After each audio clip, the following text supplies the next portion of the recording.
So it happens sometimes that you talk to someone about antinatalism, and if you mention that, okay, yeah, I'm an antinatalist because I want to prevent the pains of my future child or whatever, they usually come up with this objection and they tell you that, okay, but who are you trying to save?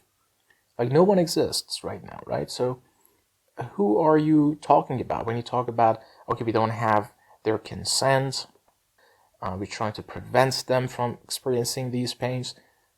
They usually ask, okay, but no one exists. Like, who are you trying to save? Who are you talking about here?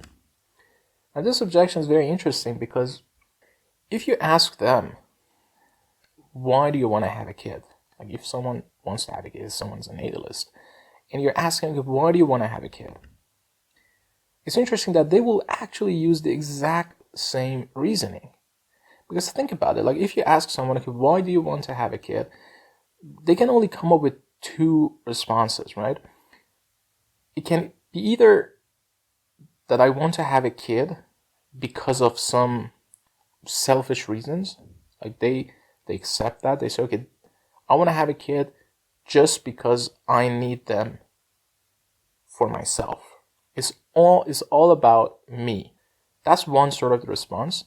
And I guess everyone will agree that that's completely selfish if you say, okay, I want to have a kid so when I'm old, like, someone takes care of me, something like that. We don't want to talk about it, right?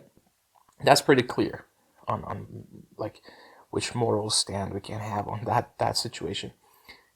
The problem is that when they don't want to have that position, they usually go to the other side and they say that, okay, because I want to have a kid because life is a gift and I want to give my child this gift of life. I want to have a kid because of love, like, I want to give this love to my child. But it's exactly the same reasoning. Like, who are you trying to give the gift of life to, right? Like, if you can give this gift of life to, if you can plan these nice things for your child, if you can talk about, hey, you know what, I will try to make the best life for my child. I will try to, and I just wanted to give my child this opportunity to experience life. But who are you talking about? No one exists, right? If based on your own definitions, how come that we can actually plan to give good things like gifts of life or love to someone, but we cannot prevent the bad things from happening? If you can give the gift of life to someone, you can also give them the gift of not experiencing the pains of this life. That makes total sense, right? And the interesting thing is that there is this asymmetry here, because when we are trying to do something here, when we are deciding to do something, we're basically trying to say that, okay, we have this child and we care about him, or in other words, we want to prevent a bad thing from happening to them. Now, we as antinatalists, we say, okay, the bad things are the real pains in this real life that will happen to a real existing person. But what are you, as a natalist, trying to prevent? You're trying to prevent this lack of life, of not existing, which is controversial, that it's a bad thing. But even if you say, okay, it's a bad thing, then that's happening to someone which, again, based on your own definition, does not exist. It seems that we actually care more.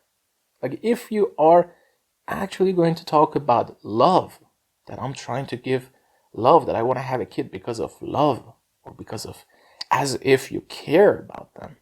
Well, if you do care about them, you have to prevent the real pains when they really exist. Just imagine you have a kid and they're suffering and they're in pain, and they ask you this question, like, why did you have me? Just imagine that situation. Your child is asking you, he or she is in pain, they're suffering, and they're asking, why did you have me? You can't reply with saying, well, yeah, you know what, now you exist, yes, now you're suffering, yes, but I couldn't do anything about it. Like back then when I was trying to decide whether I bring you or not, you didn't exist. So I had this kind of philosophical problem that I didn't know what to do, and that doesn't make any sense. Is that a satisfactory answer? No, because you know that you could have prevented that thing from happening. If you had not decided, if you had not deliberately decided to have a kid, that situation would have never happened. And that's a fact, and no one can deny that. So by saying that, okay, yeah, that thing is not that doesn't exist, like trying to maneuver your way out of this kind of philosophical position that you are actually doing a bad thing here. You cannot get out of this. It's crystal clear that what you are doing is wrong. And if you really care about these things, if you really care about your children, you should not bring them into this world. That's pretty obvious. So at least if you're trying to be consistent, go to that position of being selfish. Just say, you know what, I don't care about my child. It's not about giving the gift of life or anything like that. I want to have a kid because I want to feel good in my life, because there is a hole in my life that I want to fill in. Because then at least we are clear on what's happening here, which I believe is much closer to the truth of the matter.